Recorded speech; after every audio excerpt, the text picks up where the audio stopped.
Alas. Bahasa Indonesia. Saudara-saudara yang kekasih, janganlah percaya akan setiap roh, entah roh apapun katanya, tetapi ujilah roh-roh itu, apakah mereka berasal dari Allah, sebab banyak nabi-nabi palsu yang telah muncul dan pergi ke seluruh dunia. Ayat 2 diterangkan, demikianlah kita mengenal roh Allah. Setiap orang yang mengaku bahwa Yesus Kristus telah datang sebagai manusia berasal dari Allah. Sederhana kan? Yesus itu 100% Allah, 100% manusia. Jadi kalau ada yang merendahkan itu, oh Yesus itu bukan selevel dengan Allah, udah antikristus. Ada 2 jenis ciri-ciri antikristus. Tidak mengakui ketuhanan Yesus. Siapapun dia, gak usah percaya. Yang kedua, tidak mengakui pekerjaan Kristus. Jadi saudara kalau udah lihat, wah Yesus bukan ngampuni dosa kita, katanya antikristus. Yesus itu sedikit di bawah Allah, antikristus. Saudara tafsir sendirilah itu. Antikristus adalah anti akan pekerjaan Kristus. Jadi saudara di luar Yesus, out dia. Jadi saudara datang ke sini pasti aman, karena saudara yang dikhotbahkan Yesus saja, nggak ada yang lain. Ayat 3. Dan setiap roh yang tidak mengakui Yesus tidak berasal dari Allah. Roh itu adalah roh antikristus. Dan tentang dia telah kamu dengar bahwa ia akan datang, dan sekarang ini ia sudah ada di dalam dunia. Jadi jangan kaget yang kontroversi di Indonesia. Waduh, memang udah ada. Jadi saudara nggak usah lagi pikirkan itu. Oh tapi kalau dia pendeta hebat, malaikat aja jatuh. Kok pendeta hebat? Mana ada yang hebat? Yang hebat itu Yesus saja. Oke, ayat 4. Nah ini luar biasanya. Kamu berasal dari Allah, anak-anakku. Haleluya. Dari mana kita berasal? Dari Allah. Ini sangat penting saudara. Asal orang menentukan gaya hidupnya. Saya dulu pertama saya ke Eropa saudara, saya minder. Karena saya tahu saya berasal dari kampung-kampung. Sekarang ini saya ke Eropa, saya tidak minder lagi. Karena teman-teman di Eropa bertanya, orang-orang bule, gimana kau bawa mobil di LA ya? Kenapa? Kontolnya itu 8 loh, di sini nggak ada. Kampungan juga kawan orang Jerman ini. Pas mereka tahu saya dari LA, saya beda kelas dianggap mereka. Mereka mulai tanya-tanya LA itu bagaimana? Oh, asal kita itu orang langsung berubah. Itu baru dari LA. Halo, ini dari Allah. Dan Tuhan katakan kamu berasal dari Allah, anak-anakku. Jadi jangan lagi rendahkan dari mana saudara berasal. Kita berasal dari Allah, dan itu sudah Tuhan katakan. Kalau dari Allah saja saudara nggak bisa bersuka cita, terus apa? Jangan hanya di gereja, haleluya, haleluya, pas pulang ini langsung, yang kemarin, enggak lah, pakaikan Yesus 24 jam. Saudara keluar dari sini mulai berkatakan, Yesuslah sukacitaku. Saya dulu, nah ini pendeta kami di Batam itu memang dipakai Tuhan luar biasa.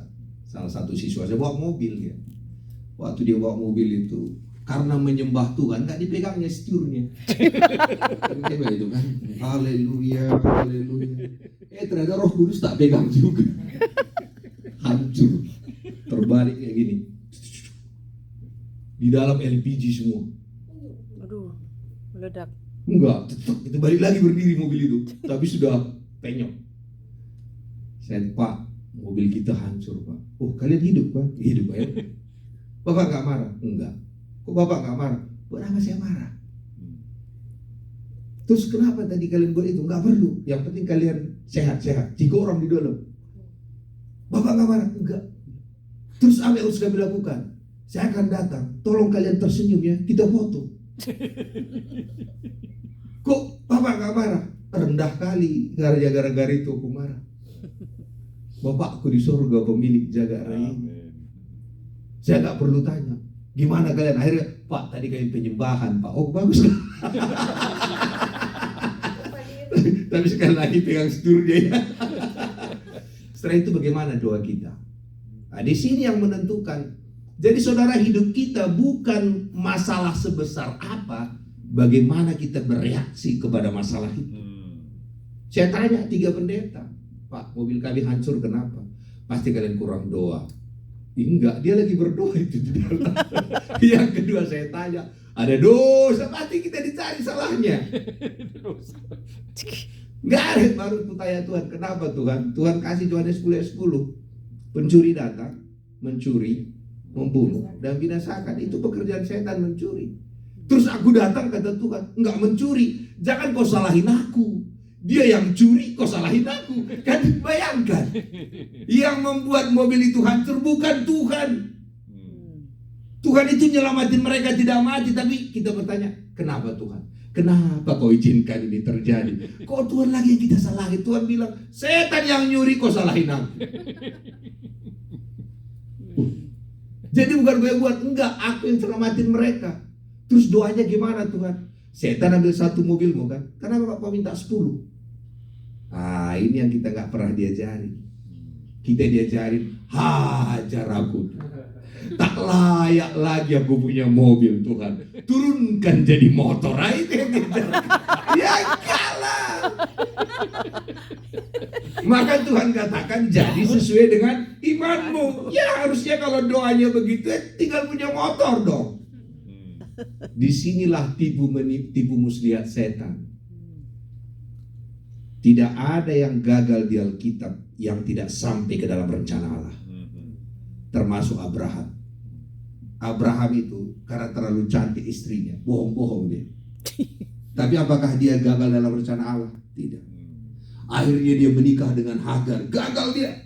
Apakah gagal? Rencana Allah tak bisa gagal. Kegagalan manusia tak menggagalkan rencana Allah. Amen. Maka jangan suka menghakimi.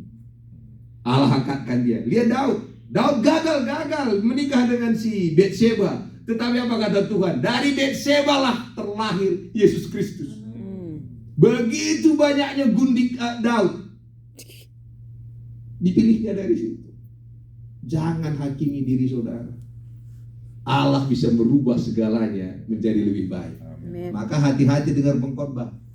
Kalau saya dengar khotbah yang salah, berarti kalian tidak layak dapat mobil. Turunkan naik motor. Enggak, saya bilang, Tuhan, setan ambil 1, aku minta 10 mobil Tuhan. Pada zaman itu akhirnya kami dapat 10 mobil. Wow. Banyak mobil kami saat itu. Saya bilang sama setan, salah kau curi 1, aku minta 10. Macam-macam. Oh, tapi kan salah mereka. Iya. Untuk itu Yesus mati di kayu salib. Buat salah kita itu. Disinilah peperangan iman saudara. Itu jadi kalau nggak dengar khotbah begini, kalau bisa menghakimi saudara, besok takut saudara. Takut saudara, jangan-jangan ini udah banyak. Saya banyak hal saya lihat. Tuhan katakan, kau anggap kegagalanmu yang kecil itu membuat aku tak sayang lagi sama kau kan? Akhirnya kami dapat mobil itu dan kawan itu. Jadi saudara lihat. Roh yang ada dalam diri kita lebih besar daripada roh yang kita berasal dari Allah. Haleluya. Jadi waktu kita berasal dari Allah, tahu saudara, Allah pemilik pencipta jagat raya ini. Dan kita berasal dari dia. Dan dikatakan, dan kamu telah mengalahkan nabi-nabi palsu itu. Kapan kita kalahkan? Tak ada perangnya kok. Ada perang? Enggak. Kenapa? Sebab roh yang ada dalam kamu lebih besar daripada roh yang ada dalam dunia ini. Kenapa mereka kalah? Karena roh Allah dalam diri kita jauh lebih besar daripada mereka semua. Jadi jangan lagi gede-gedekan setan.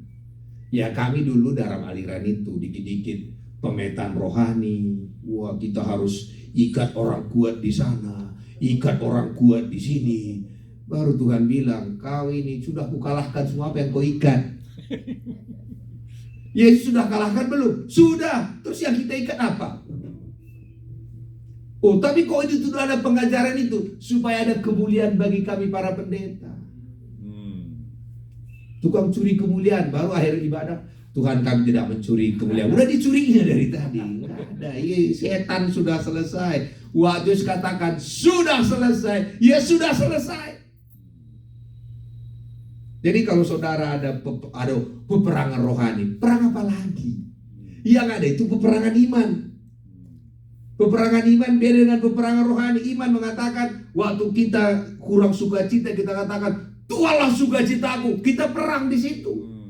Waktu kita nggak punya duit, kita katakan Tuhanlah kekayaanku. Kita perang di situ. Perang pengakuan. Setan sudah jauh kok. Tapi kalau kita undang-undang dia datang memang.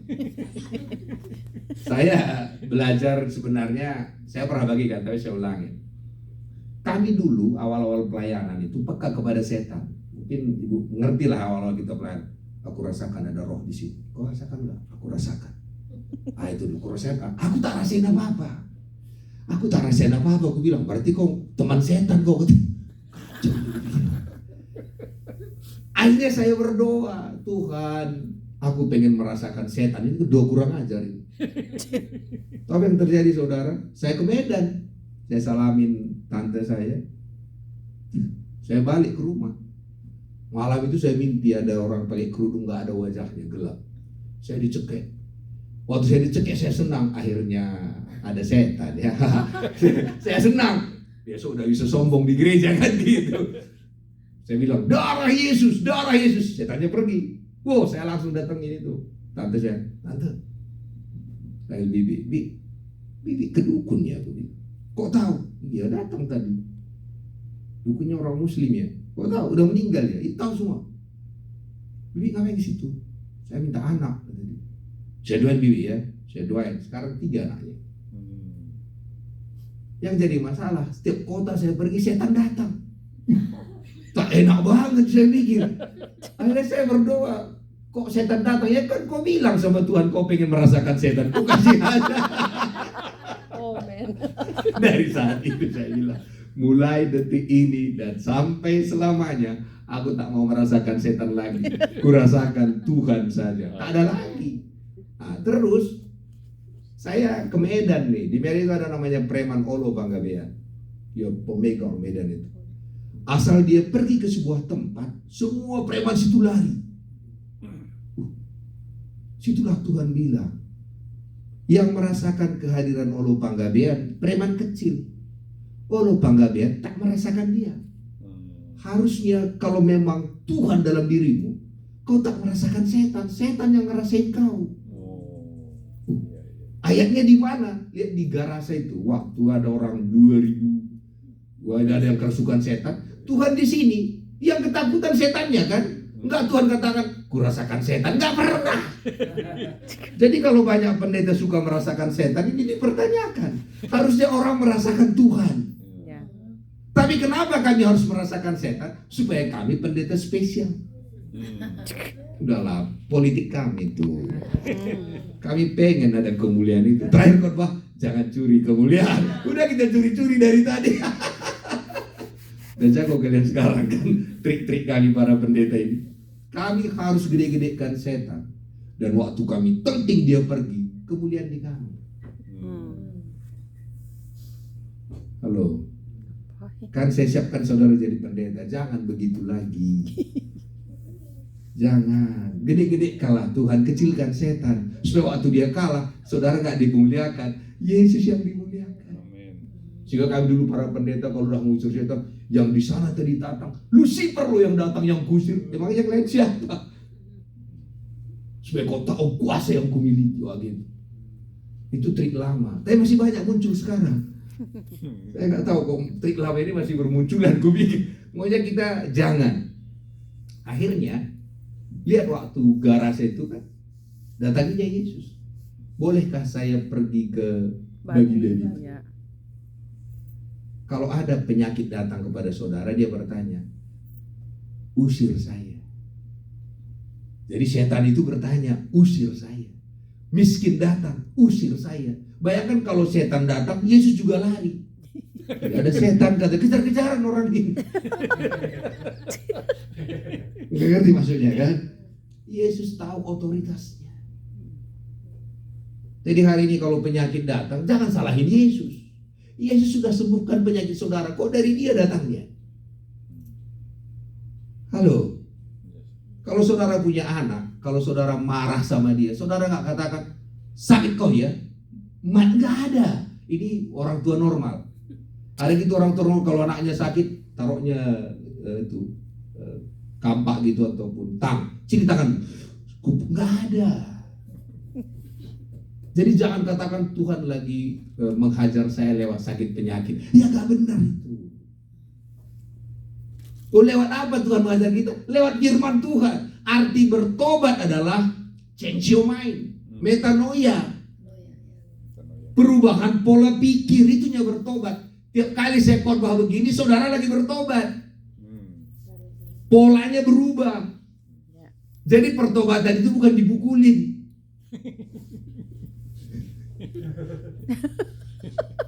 Kacau ini. Kita anggap kalau kita dulu kami ya, kalau dulu di gereja kami nggak bayar perpuluhan contohnya, sini mungkin nggak ada.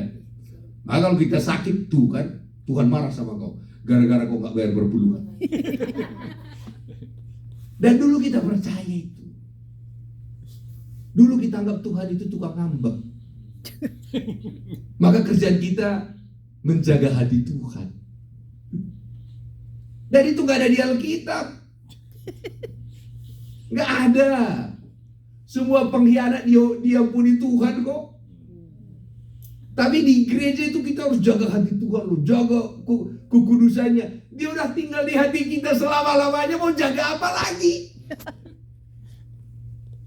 Halo. Jadi maksud saya saudara keluar dari sini pengkhotbah Tuhan Yesus. Jadi bukan lagi yang tak jelas begitu. Orang semua jadi ketakutan. Dia Bapa kita kok. Bahkan disebut kita sahabat. Tahu arti sahabat? Curhat apa saja.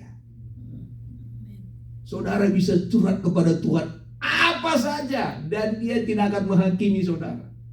Saudara bisa katakan aku tak suka Pak Joko, bisa, tapi jangan keras-keras, nanti saya dengar. Iya, saudara ngomong sendiri, jangan tiba-tiba Tuhan lagi berdoa, aku tak suka Pak Joko, janganlah. Saya, tapi kalau Tuhan mengerti itu, yang mau saya katakan adalah Tuhan pengen dekat sama kita. Ceritakan semuanya kepada dia. Jadi waktu setan itu datang, jadi hari ini kalau ada masalah datang, jangan bilang itu dari Tuhan, hadapi dengan sukacita. Jangan terima keadaan itu. Oh enggak, kan kita kadang-kadang terima, jangan. Kita akan tetap naik dan tidak turun. Hidup anak Tuhan bukan hidup kayak roda pedati. Tolak itu. Roda pedati direm lagi, kapan saudara naik? Diputar, direm, tak ada naik dong. Enggak, Alkitab mengatakan engkau akan tetap naik. Jadi kita itu begini. Turun dikit, naik lagi. Turun dikit, naik lagi. Jadi bukan roda pedati begini. Rodanya begini, naik dia. Paham maksudnya kan? Setiap kali dia turun kayak gini berarti lebih tinggi lagi terbangnya. Tapi kalau saudara sudah mengatakan, sudah terlalu tua, aku selesai. Nah, jadi mulai jangan-jangan, kita belum ada 85 kan di sini kan? Belum, jangan sok tua mulai sekarang, karena kita belum ada 85. Kaleb usia 85 katakan, aku tetap kuat seperti 40 tahun yang lalu. Roh yang ada di dalam kita lebih besar daripada yang ada di dunia ini. Jadi saudara gak mungkin lagi kalah. Ini yang perlu kita dengar. Karena saudara, peperangan kita itu hanya satu, peperangan iman. Coba kita baca dalam buku 1 Yohanes pasal 5.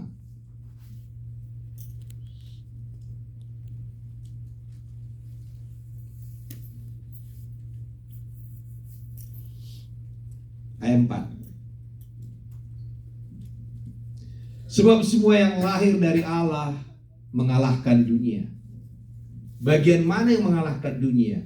Dan inilah kemenangan yang mengalahkan dunia, yaitu perasaan kita. Enggak. Dompet kita. Enggak bisa.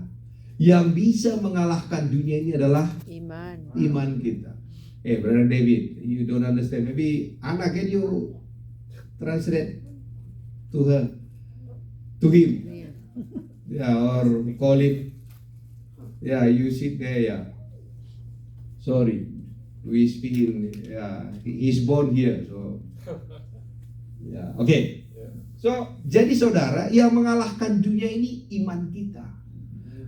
Jadi, kenapa ini sangat penting? Kan kita selalu melihat fakta, lihat keadaan, lihat begini. Jangan, iman itu berkata, coba kita lihat dalam buku Ibrani pasal 11. Ibrani pasal 11 ayat 2 ya. Ayat 1 atau ayat 2? Ayat 1. Iman adalah dasar dari segala sesuatu yang kita harapkan dan bukti dari segala sesuatu yang tidak kita lihat. Kita harapkan dan belum kita lihat. Jadi apa itu? Saya pernah terangkan, tapi saya terangkan dasar dan bukti. Jadi kalau saya pukul Pak Paris gitu, saya nggak akan ditangkap polisi. Enggak. Yang dasarnya dia harus ngelapor dulu. Waktu Pak Paris ngelapor, itu dasarnya. Tapi masih ditangkap? Enggak, dia butuh bukti. Buktinya apa? Di visum.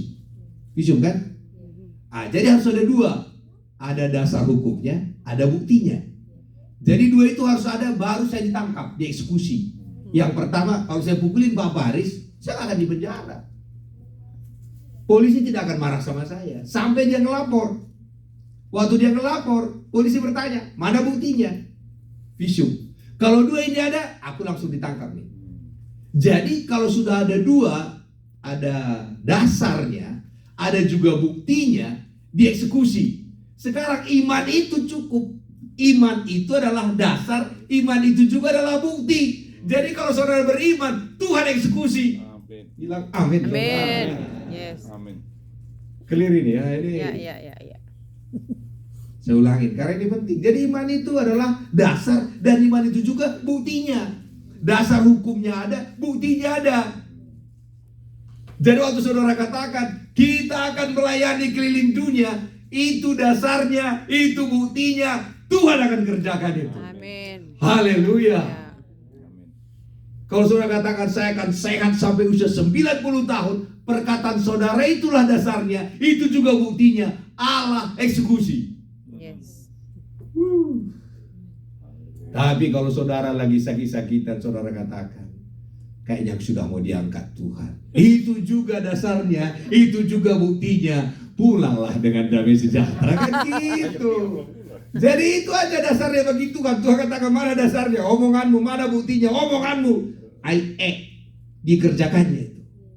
Jadi waktu saudara nggak punya uang, nggak punya sukacita, omongkan saudara, iman saudara. Apa yang nggak kelihatan, yang nggak dirasakan, mulai perkatakan. Amerika ini jangan pas-pasan. Saudara perlu kaya. Ternyata kalau beli tiket nggak boleh pakai iman. Serius, harus pakai duit.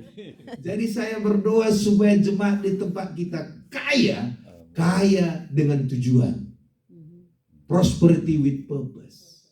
Ya. Jadi jangan takut kaya. Saya pengen saudara kaya supaya saudara bisa memberkati bangsa-bangsa. Ya. Dan Allah mengatakan kepada Abraham, engkau akan menjadi sangat kaya dan melalui engkau semua bangsa diberkati. Amen. Dan membuat orang kaya apa? Berkat Tuhan. Berkat Tuhanlah membuat orang menjadi kaya. Jerih payah tidak menambahinya. Ya. Saudara, saya pengen jemaat gitu. Oh, kami kan nggak bisa kaya. Bilang, karena Tuhan kami akan kaya. Kalau hitung dari gaji dan kerjaan, ya nggak bisa kaya. Kami tinggal di Rosedale ya. Kalau saudara ke Batam lihat, Rosedale itu tempat wali kota tinggal. Kami punya banyak rumah di situ. Dulu satu komplek itu dikasih sama saya. 2 komplek, komplek Rosedale dan komplek Citra Batam. Dikasih orang Singapura free. Tapi saya waktu itu baru usia 25 tahun. Saya tanya pendeta Singapura, mereka pengen kasih saya 2 perumahan, ku terima gak? Jangan. Kenapa?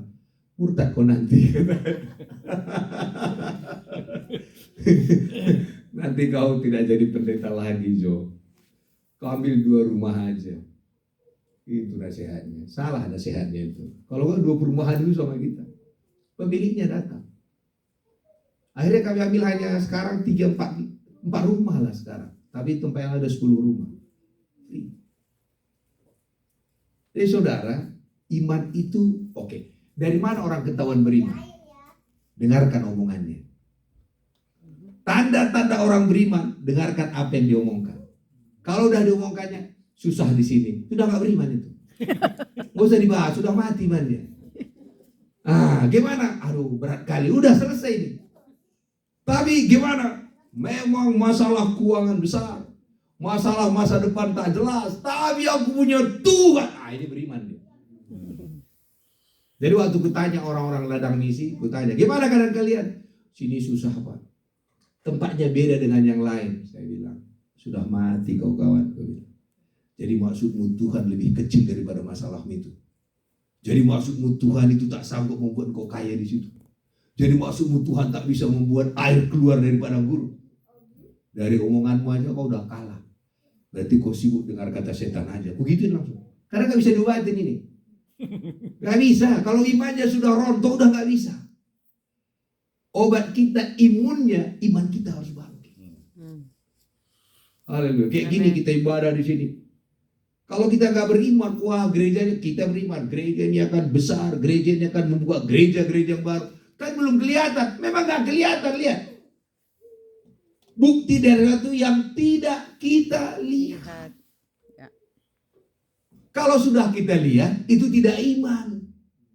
Jadi apa yang gak kelihatan itu kita ucapkan. Jadi kalau saudara bangun pagi-pagi, saya nggak tahu saudara, saya bangun pagi-pagi suka banyak suara-suara setan mengatakan, aduh aku kurang A, kurang B, kurang C. Rasanya lelah. Saya baru ngerti kenapa anak kecil kalau bangun pada nangis. Kita pun nyawa belum kumpul semua, kadang-kadang kita merasa, aduh gitu. Saat itulah saya katakan, Tuhanlah sukacitaku. Saudara praktekkan nanti. Tuhanlah kebahagiaanku. Tuhanlah kekayaanku. Saudara dari tidur itu kayak bangkit kembali. Dialah vitamin saudara. Kalau tidak, dengar perang di sana, perang di sini, masalah keuangan, waduh, saudara stres. Dan kalau sampai saudara menjadi entertain itu, udah susah. Contoh begini, saudara pikirin soal rumah. Tuhan, rumahku gimana Tuhan? Pikirin lagi anakku gimana Tuhan? Pikirin lagi ini. Terakhir saudara, sepanjang pagi itu hanya cerita tentang masalah saudara kepada Tuhan. Jangan kerjakan itu. Lelah saudara di situ. Jadi gimana? Lihat waktu orang Israel. Orang Israel waktu dipatok ular, mereka nggak katakan, Tuhan ini luka, enggak. Waktu mata mereka melihat ular tembaga itu, semua sakit penyakitnya sembuh. Jadi jangan tergoda entertain masalah saudara tiap pagi. Allah bangkit, terseralah musuhnya. Jadi gimana? Waktu setan katakan ini gimana, bilang, oke deh, aku pengen memuliakan nama Tuhan. Aku pengen meninggikan Allah. Aku pengen pusatnya kepada Allah. Waktu saudara lakukan itu, saudara lihat nanti, semua masalah saudara jadi kecil. Ngerti maksudnya? Jadi hari jangan nanti saudara nggak, setan pintar setan. Maka banyak orang berdoa berjam-jam bengkak matanya. Haleluya, anakku yang ini gimana Tuhan, anakku yang ini gimana Tuhan, rumahku yang ini gimana Tuhan. Itu aja kerjaan dia sampai 2 jam bengkak matanya. Jangan. Saudara ngerti? Jadi kita berdoa bukan posisi dari situ. Kita berdoa dari posisi lebih daripada pemenang. Amen. Karena itu saudara, waktu saudara bangun pagi-pagi, tinggikan nama Tuhan. Amen. Pilih lagu yang baik. Jangan pilih lagu Ku Cari Wajahmu. Tambah stres saudara. Jangan cari lagu yang seperti itu. Jangan cari saudara datang kepada Tuhan. Cari lagu Tuhan datang kepada saudara. Kalau nggak lelah, Kayak ini, selidiki aku Tuhan. Capek lagu itu. Jadi tidak semua lagu rohani itu rohani. Melelahkan. Saya suka lagu Ku pandang wajahmu tersenyum penuh kasih. Kan enak. Ya. Ku ucapkan selamat pagi Bapa terkasih. Kan yang lagu itu kan. Daripada ku cari wajahmu. Tuhan lagi ngambek nih. Where are you Lord? Gak ada di Alkitab. Ada waktu Adam berdosa, dia gak cari Tuhan, dia lari. Yang mencari Adam yang mencari. Kok Tuhan yang mencari. Tuhan yang cari Adam. Lihat waktu ada domba yang, ini soal bertobat, domba yang hilang, yang tinggalkannya yang 99. Kan domba itu hilang. Yang nyari siapa? Gembala dicarinya. Terus kawan ini diangkat Tuhan, diangkat gembala ke sininya. Pikul. Dipikulnya kan. Terus itu dibawanya ke pulang. Terus gembalanya bersuka cita. Terus apa kerjaan domba yang hilang ini tadi? Gak ada, hanya satu. Mengizinkan jadi peluk aja. Ya. Arti pertobatan adalah mengizinkan dipeluk Tuhan. Yes. Enggak, itu perumpamaan Tuhan loh. Domba itu gak ngapa-ngapain. Dia gak ngelawan aja waktu diangkat. Enggak, dia ngamuk aja. Ditaruh di sini. Ya hanya diam aja. Dan yang bersuka cita siapa? Gembala itu. Dan itu adalah ilustrasi pertobatan. Saudara hari ini, apakah kau siap dipeluk Tuhan? Itu aja. Amin. Amin. Kapan kita dipeluk Tuhan? Anak yang hilang kapan dipeluk? Dia bau babi kawan itu. Dia baru masih makan nasi babi. Makanan bayi baru dimakan. Dia belum mandi. Waktu dia datang, Tuhan katakan bau kali kau kawan. Enggak. Yang luar biasa, Tuhan kejar loh. Ya, lari. Lari. Dan itu sebenarnya di orang Israel nggak bisa. Banyak yang mengatakan kenapa harus dikejar. Kalau enggak, orang lain bisa ngelemparin dia dengan batu. Apalagi saudara yang di rumah itu. Ada lagi mengatakan itu sangat memalukan lari. Karena orang itu kalau lari kan harus ditarik ininya. Orang Israel itu nggak boleh kelihatan. Bapak itu menanggung malu demi memeluk anak itu. Ini kan, ini berdosa kali nih. Jadi jangan sok berdosa gak dipeluk Tuhan. Haleluya. Aku tak layak lagi Tuhan. Banyak doa. Tuhan katakan, walaupun dosamu Yesus sudah bayar semua, dipeluk loh. Setelah dipeluk dia cium. Dan gak dikatakan, kawan, kemana uang kemarin? Saya baca di Alkitab. Bapak itu tidak bertanya apapun tentang masa lalunya. Iya. Gak dibilang dari mana aja kau. Ngomong-ngomong, udah berapa kau habisin? Sini dulu. Gak dia audit kawan ini.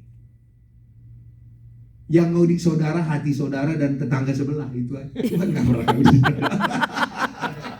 Tetangga sebelah. Kami para pendeta suka ngaudit. Itu gara-gara dosa itu. Saudara, kalau kita paham Allah begitu sangat mengasihi kita. Kita tiap hari lari-lari dalam pelukannya. Iya. Tiap hari kita merasa dipeluk Tuhan. Ini enggak. Tuhan seperti kepo, ini salah inimu, salah inimu. Enggak, anak yang hilang itu masih bau babi, belum mandi, belum ngapa-ngapain, dipeluk dia. Dan apa doa dia? Aku tak layak lagi jadi anakmu. Apa Tuhan dengerin? Tuhan gak dengerin. Asal doa saudara tak masuk standar, gak didengar Tuhan.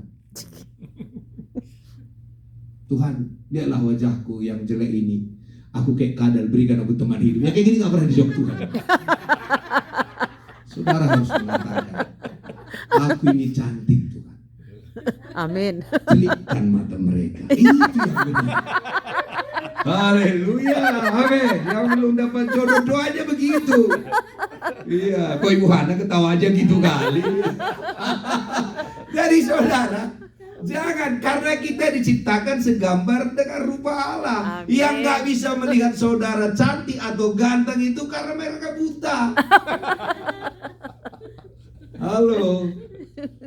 Karena yang bisa mengatakan saudara jelek itu adalah menghina Tuhan. Karena kita ini hasil karya Tuhan. Mulai sekarang saudara bercermin pede lah. Kalau saudara melihat diri saudara nggak begitu cantik dan ganteng, berdoa, Tuhan sipakkan mataku Tuhan. Gitu. Haleluya, amin saudara. Itu kebenarannya. Kita anaknya. Anaknya dipeluk, dia bilang, Tuhan aku pengen jadi budak. Nggak pernah didengar doa itu. Dan karena dia anak, tahu saudara, apa syarat menjadi tidak anak? Saya pernah tanya ini berkali-kali. Syarat menjadi anak. Kenapa anak saya jadi anak saya? Bukan karena mereka waktu lahir nangisnya tarigan. Enggak, nangisnya sama aja. Saya bilang sama anak saya yang paling Sarah, aku bapakmu. Iya Pak, cukup. Iya kan, itu aja syaratnya kan. Dia gak lihat kok dia lahir, gak ada perlu bukti. Hanya satu, dia percaya udah sah jadi anak. Sekarang gimana membatalkan itu? Taruhlah anak perempuan saya membunuh 1000 orang, dia tetap anak saya kok. Perbuatan dia tak bisa berubah status dia. Karena status dia dapat tidak ada hubungan dengan perbuatan dia.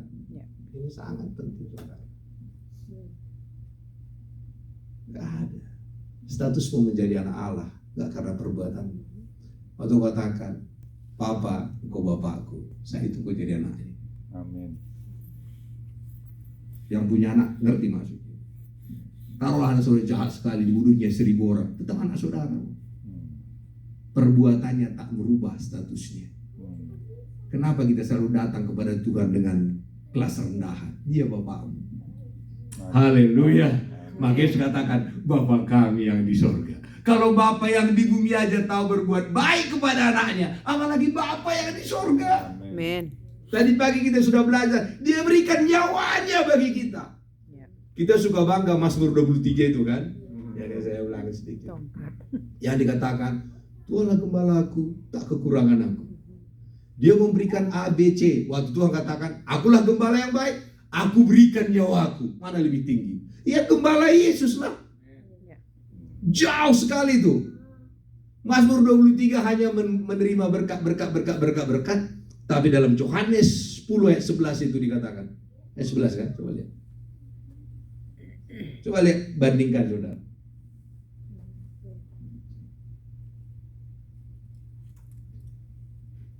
Akulah gembala yang baik. Gembala yang baik Memberikan bukan nyawa. hartanya dia berikan. Harta terlalu kecil.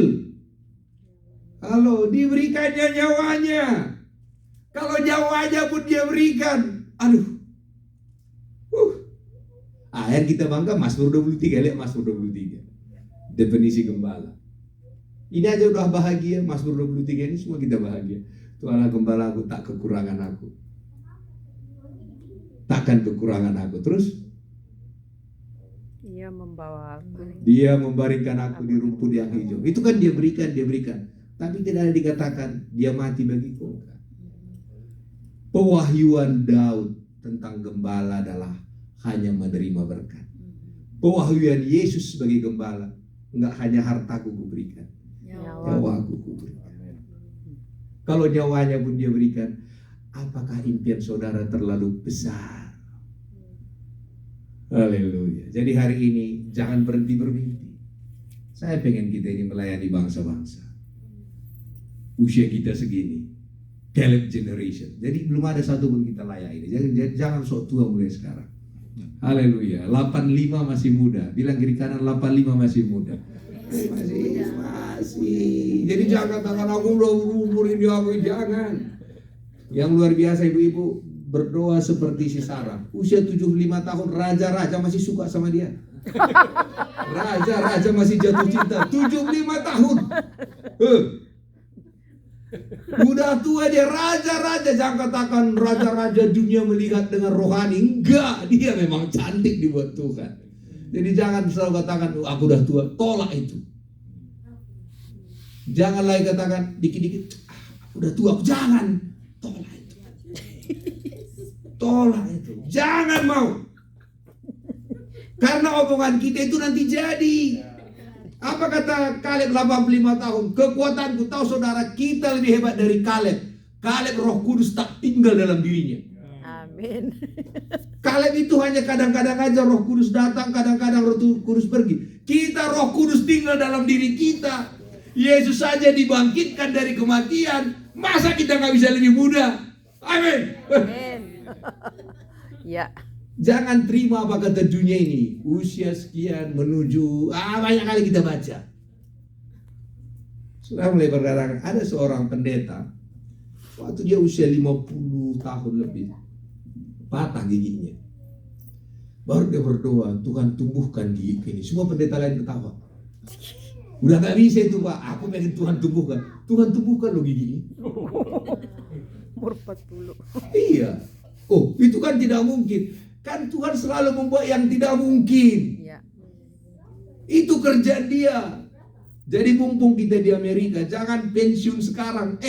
Belum saatnya kita pensiun. Ini saatnya kita melayani bangsa-bangsa. Tahu saudara, kita yang sudah berumur, lebih banyak pengalaman kita. Udah banyak yang kita tahu. Jangan pensiun sekarang. Udah banyak problem-problem yang kita alami sebelumnya. Saatnya kita mengatakan, usia apa kata? Tahu saudara, Kaleb itu, dia tidak disodori. Berikan gunung ini kepadaku. Di situ banyak orang enak yang gede-gede. Jadi jangan, aku udah tua, aku yang penting gampang-gampang. Jangan. Boleh katakan kita akan travel ke Eropa, amin saudara, ke Afrika. Amin. Halo. Aku nggak kuat lagi pesawat jauh.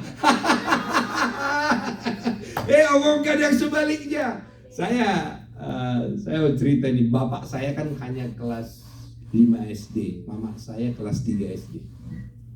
Mama saya ini, bapak saya suka bilang, Cok, nanti kalau anak-anak semua sudah punya telepon dan punya mobil, aku mati. Bagi dia kami punya telepon dan punya mobil itu pasti tak mungkin. Lagi makan, tapi mama saya beda. Aku enggak, sebelum ke Yerusalem baru, aku tak mau mati. Jadi kami lagi ngambil kopi nih di ladang kami, jauh ladang ini.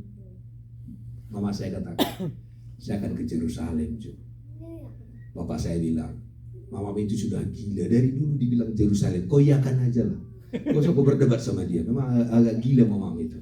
Saya sama mama saya, itu Yerusalem baru, Ma. Enggak, aku Yerusalem ini baru aku mati. Bapak saya katakan, udahlah, kau iyakan aja. Sebentar lagi juga udah mati kau mamamu, katanya. Tahu saudara, bapak saya usia 57, kami ke Bali. Bapak saya di kampung.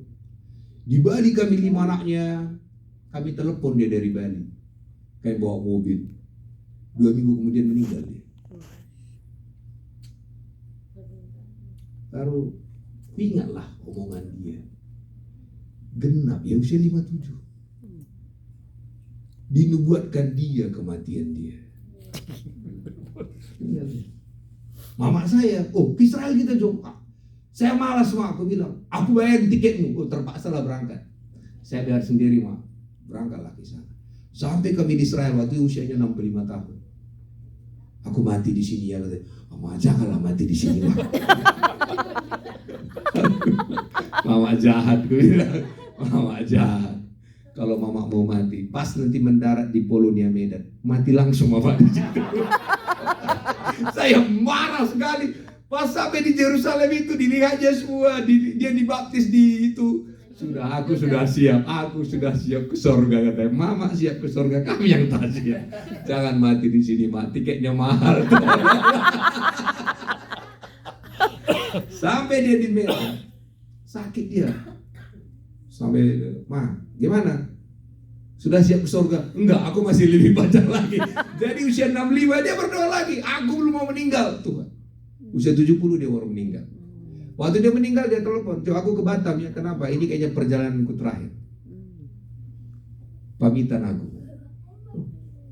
Kenapa Ma? Kayaknya sudah dekat aku ini. Sampai di Batam 2-3 hari meninggal dia. Hati-hati yang saudara ucapkan. Saya akan hidup sampai 90, sehat, segar, dan kuat. Haleluya. Amin. Maka jangan dikit-dikit, udah mati saja, angkat aku jangan. Masih banyak perlu kita kerjakan. Sorga sudah pasti menanti kita, tapi ada kerjaan kita di sini. Menceritakan Yesus kepada bangsa-bangsa. Saya sering katakan, Allah Bapa bisa ngomong untuk dirinya sendiri. Yesus bisa ngomong untuk dirinya sendiri. Roh Kudus gak bisa ngomong. Dia perlu mulut kita. Amen. Maka waktu Allah Bapa melihat gelap, yang dia katakan jadilah terang. Yesus melihat badai, Yesus bisa ngomong, Roh Kudus perlu mulut saudara dan mulut saya. Jangan berhenti ngomong, kabar baik beritakan kemana-mana. Kita terpanggil menceritakan kabar baik. Maka hari ini saudara, kita harus latihan selalu menceritakan Tuhan kemana-mana. Di tengah yang tidak baik itu. Mulai katakan anak cucu saudara, keluarga saudara, nubuatin. Karena itulah, ini lanjut. Coba kita kita mau akhir di sini saya bilang tadi bahwa Allah, kalau kita lihat di sini perbandingannya jauh sekali. Allah rela mati bagi kita. Kalau dia rela mati bagi kita, Roma 8 ayat 32 Pak Paris.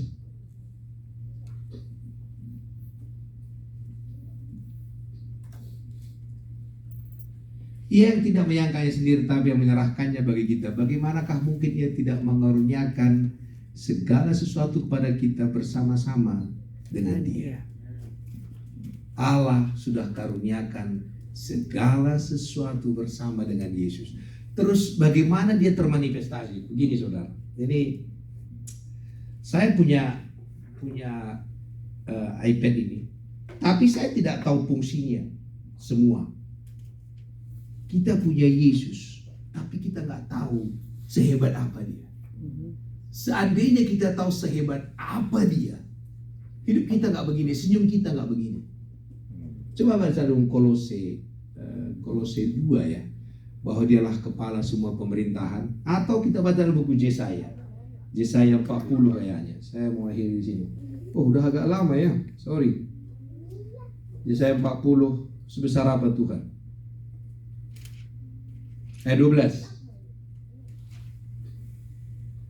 Siapa yang menakar air laut dengan lekuk tangannya? Soalnya lautan ini gede sekali. Segini Tuhan aja. Jadi masih gede kah masalah kita? Mengukur langit dengan jengkal. Jadi ini bayangan. Jadi langit ini berapa ya? Bisa bayangkan segede apa Tuhan. Selanjutnya, menyukai debu tanah dengan takaran, menimbang gunung-gunung dengan dajeng atau bukit-bukit dengan neraca. Berarti gunung Mount Everest itu sini berapa kilo ya beratnya ya? Allah sebesar itu tinggal di hati kita. Kita stres. Halo, kurang gede apa dia? Kalau saudara lihat Allah sebesar ini, sedahsyat ini, masih kecil. Kita lihat lagi ayat selanjutnya. Menyenarkan kita ayat bawahnya. Pulau-pulau, coba bawahnya lagi. Ayat berapa ya? Pulau-pulau hanya seperti ayat berapa? Ayat 15. Coba lihat. Bangsa-bangsa seperti setitik air dalam timba. Dia dianggap sebutir debu pada rasa. Sesungguhnya pulau-pulau tidak lebih dari abu halus beratnya. Indonesia berapa pulau? 17.000. Beratnya segede apa? Abu halus. Terus Allah yang sehebat itu di mana alamatnya sekarang? Di hati kita. Terus bagaimana dia bisa termanifestasi? Hanya dengan mulut saudara. Karena itu jangan tahan-tahan saudara ngomong. Kehadiran saudara kalau engkau tidak ngomong, Tuhan tak keluar.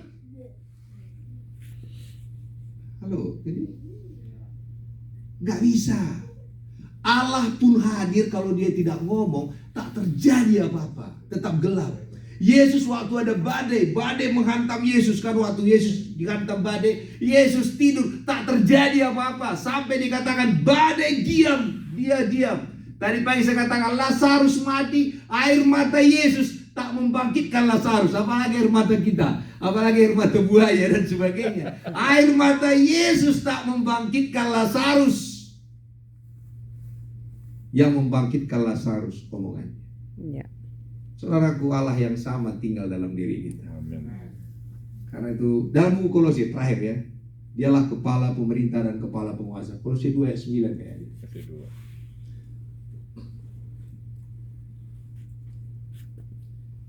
Ayat 10.